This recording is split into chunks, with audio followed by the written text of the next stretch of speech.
तो अब हम देखेंगे कि क्लास 11 का चैप्टर नंबर 3 पार्ट 1 चुनाव और प्रतिनिधित्व। चुनाव और प्रतिनिधित्व ये कौन सा सब्जेक्ट है? पॉलिटिकल साइंस है। कौन सा है? Political science. इसमें कीवर्ड है, ठीक है। उसके बाद इसमें क्या पढ़ना है, जैसे कि अपना हमेशा होता है पहले कीवर्ड और इंट्रोडक्शन के चैप्टर को समझ लिया जाए, इसमें जो इंपॉर्टेंट वर्ड है उसको समझ लिया जाए, फिर अपन आगे की कार्रवाई करते हैं। तो पहला वर्ड है चुनाव। चुनाव होता क्या है? चुनाव होता क्या है? यानी किसी चीज़ की चुनने की प्रक्रिया को हम लोग चुनाव कहते हैं। किसी चीज़ को चुनने की प्रक्रिया को क्या कहते हैं? चुनाव कहते हैं। जैसे मान लीजिए ए है, बी है, सी है, डी है।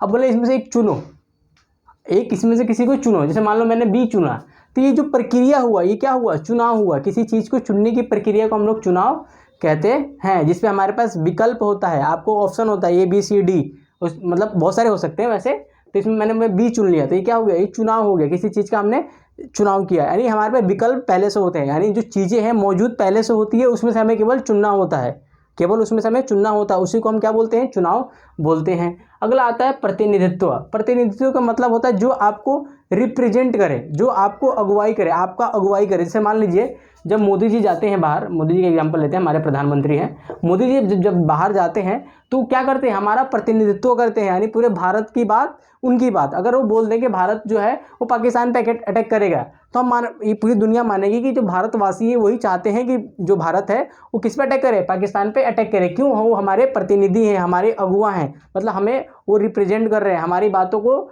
दुनिया तक पहुंचा रहे हैं। किसके माध्यम से? अपने प्रतिनिधित्व के माध्यम से हमारे को अगुवाई कर रहे हैं वो, ठीक है। जैसे कप्तान होता है ना टीम में, वो क्या करता है? हमारा प्रतिनिधि करता है कि भाई हमारा कप्तान ये है, यानी आपका वो प्रतिनिधि बन गया। फिर आता है संवैधानिक प्रावधान।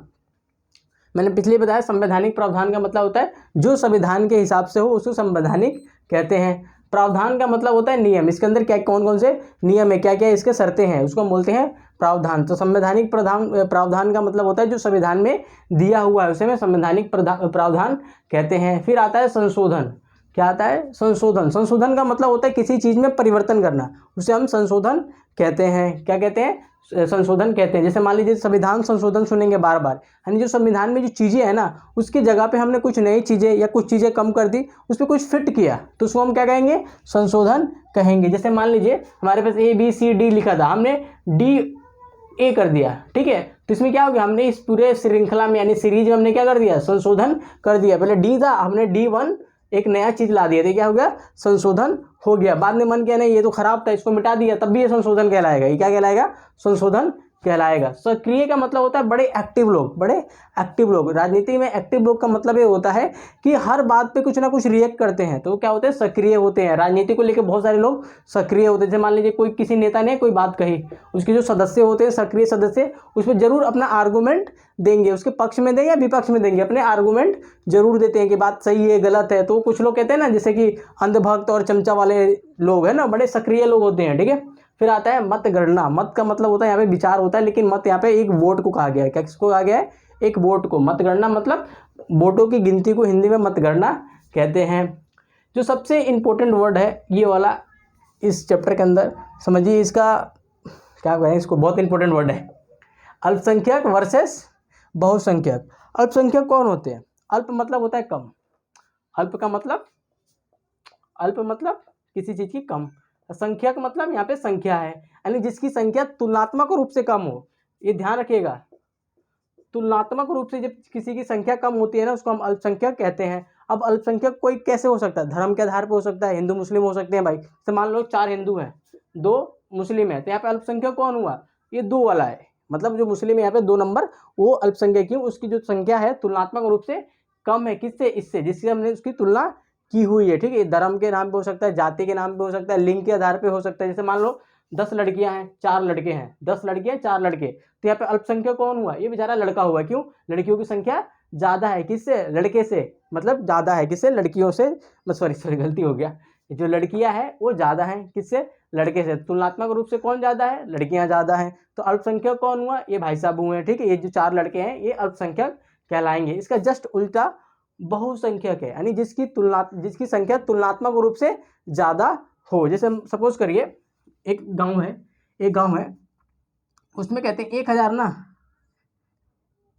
फीमेल है और 3000 मेल है। तो यहाँ पे अल्पसंख्यक कौन है और बहुसंख्यक कौन है? अल्पसंख्यक कहेंगे भाई फीमेल है, एक गाँव था, ठीक है, और उसमें जो बहुसंख्यक है वो मेल है, यानी मर्द लोग ज़्यादा हैं। एक दूसरा गाँव है उसमें उल्टा है, मान लेते हैं 2000 फीमेल है, ठीक है, अब 1500 मेल है, ठीक है। तो इसमें अल्पसंख्यक कौन है, अल्पसंख्यक मेल है, बहुसंख्यक महिला है। तो देखना पड़ता है तुलनात्मक रूप से तुलना किससे की जा रही है, उसे हम अल्पसंख्यक और बहुसंख्यक कहते हैं। इसमें हम ज़्यादातर अपन किसके संदर्भ में यूज़ करेंगे, धर्म के आधार पर यूज़ करेंगे इस चैप्टर के अंदर।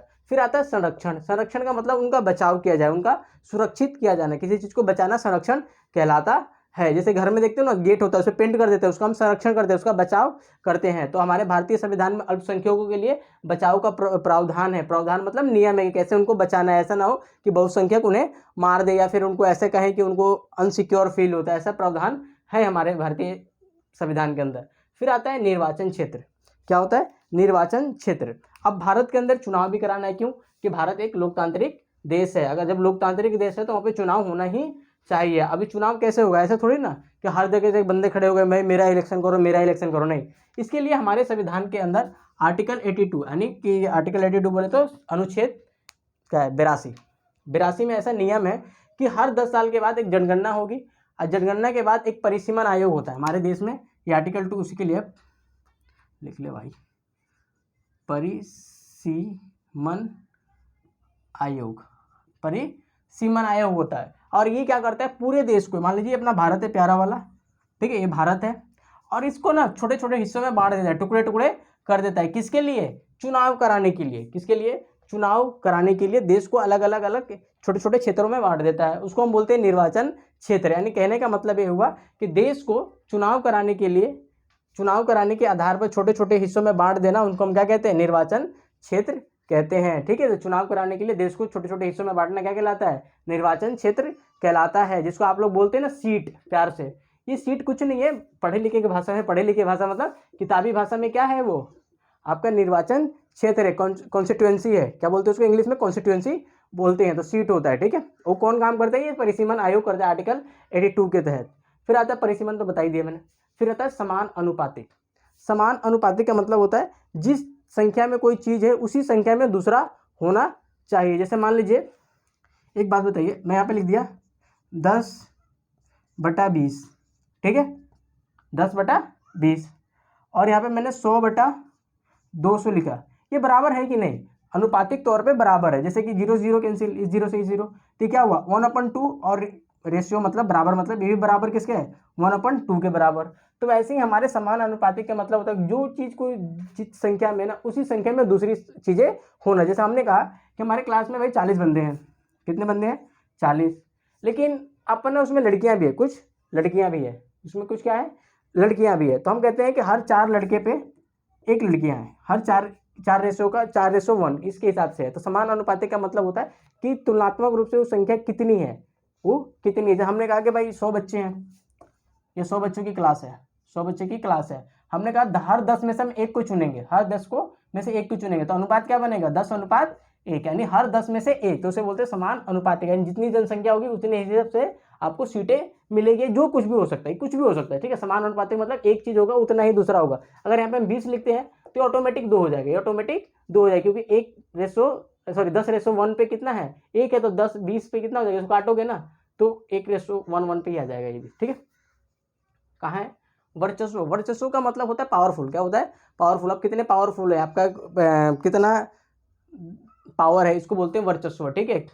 फिर आता है पृथक निर्वाचन क्षेत्र। क्या आता है, पृथक निर्वाचन क्षेत्र। पृथक निर्वाचन क्षेत्र का मतलब देखिए, ये अपना जो निर्वाचन क्षेत्र था ना, ये जस्ट इसका उल्टा है। ये क्या है, उसका उल्टा है। निर्वाचन क्षेत्र में था कि सब लोग वोट कर सकते थे, लेकिन पृथक निर्वाचन क्षेत्र में ये होता है कि अगर मान लीजिए एक कैंडिडेट खड़ा है, वो मुस्लिम है, क्या है, मुस्लिम है, या दलित हो सकता है वो, तो इसके लिए क्या होगा कि पूरे निर्वाचन क्षेत्र में ये जो बंदा खड़ा होगा ना, इसको केवल, अगर वहाँ पे क्या है, अगर पृथक निर्वाचन क्षेत्र है तो अगर मुस्लिम खड़ा है तो केवल वोट भी कौन करेगा, मुस्लिम। खड़ा भी कौन होगा, मुस्लिम। अगर मान लो दलित खड़ा है तो वोट भी कौन करेगा, दलित करेगा, ठीक है। और जो खड़ा है वो भी दलित होगा। इसमें होता है कि जो बंदा खड़ा है उसी के बंदे इसमें वोटिंग भी करेंगे। इसको हम क्या बोलते हैं, पृथक निर्वाचन क्षेत्र, जो भारत में नहीं है।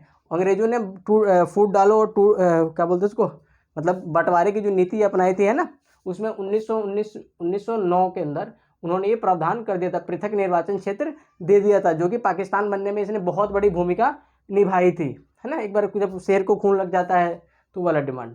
फिर आता है सार्वभौमिक मताधिकार। सार्वभौमिक मताधिकार का मतलब होता है अगर भारत के अंदर आप 18 साल के हैं, अगर भारत के अंदर आप 18 साल के हैं, आप मेल हैं, फीमेल हैं, गांव वाले हैं, शहर वाले हैं, इससे कोई बहस नहीं है, बस आप 18 साल के होने चाहिए और आपको उसके आधार पर वोट देने का अधिकार मिल जाए, उसे हम क्या कहते हैं, सार्वभौमिक मताधिकार कहते हैं। इसमें कुछ नियम भी है, इसमें कुछ नियम है, आप पागल नहीं होना चाहिए, आप जेल में नहीं हो, क्राइम करके बोलो अंदर से नहीं मैं तो जाऊँगा वोट करने, तो वो नहीं हो पाएगा।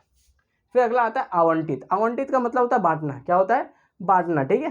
फिर आता है गरिमा। गरिमा का मतलब होता है इज्जत, क्या होता है, गरिमा मीन्स इज्जत। आर्टिकल 21 के अंदर हमारे को गरिमा के साथ जीने का अधिकार है, यानी इज्जत के साथ। बहुसंख्यक समझा दिया।